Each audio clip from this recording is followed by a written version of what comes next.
The 2014 Johns Hopkins President's Day of Service, otherwise known as PDOS, was held on October 11th. The day, run as a collaboration between student officers, the Center for Social Concern, and President Daniels himself, provided the opportunity for over 1,300 JHU students, faculty, and staff to assist Baltimore nonprofit organizations through community service events. Students traveled to 45 different locations throughout the city to work on a variety of projects. As always, President Daniels kicked off the event at the Johns Hopkins Rec Center early Saturday morning. Understand the full impact of this day on each of the participants and our community as a whole. Thank you. Thank you for being here today. I hope you carry the spirit of the day with you as you look for new ways to connect with our city. And I wish you a really wonderful day. I'm really proud of all of you guys. Thanks for being here.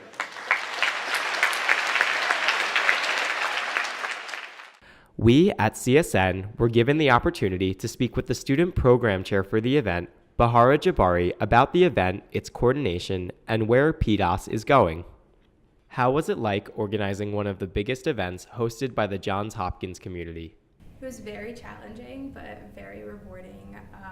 None of the exec members knew each other, so after nights of just being at the CSC until midnight or 1 a.m., we really got to bond, and it was a lot of fun, but also obviously so much work. We spent almost 40 hours for a few weeks working on this event, but it was so great to see how many people appreciated it afterwards. We got several emails from volunteers and site supervisors expressing how great the event was, so it was very rewarding to see that.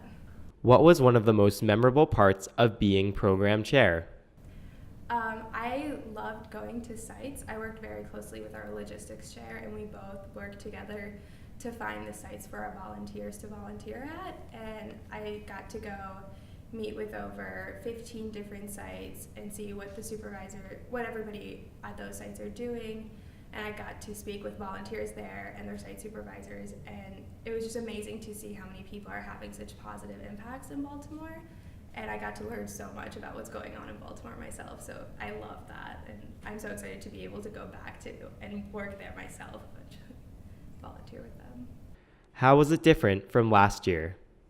We had 3 different goals this year. One was to increase team leader participation, which we did during our team leader training sessions. We got them to do more things and be more involved with their volunteers and site supervisors, making sure they contact them beforehand, so everybody knew what was happening day of, and made things a lot easier for the exec board, and just everybody was more comfortable if they knew what was going on day of.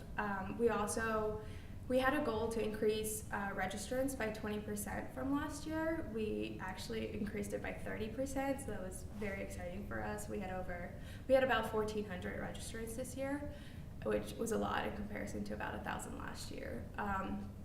We also had a bigger post event this year. That was one of the things President Daniels really wanted, to make sure the volunteers knew they were very appreciated. So we were able to have more people come to our post event by having more food, and through our DJ contest. We got the word out there a lot more. What were some of the obstacles for this year's event? So this happens almost every year, but we had about 3 sites that canceled day of. So that left us with about 100 volunteers that didn't really have a site to go to. So day of, we were just trying to find new sites or find extra spaces in the sites we had to disperse the volunteers, but we were able to succeed for the most part. In your opinion, what was one of the best spots to volunteer at this year? They were all great, but my personal favorite was Weinberg Housing and Resource Center. They're almost like a dorm-style living for homeless people. It's a homeless shelter, but people get to become residents there, and we got to go volunteer and make dinners for the residents there, so that was very exciting. All in all, the 2014 President's Day of Service was a great success, and we're definitely looking forward to more next year.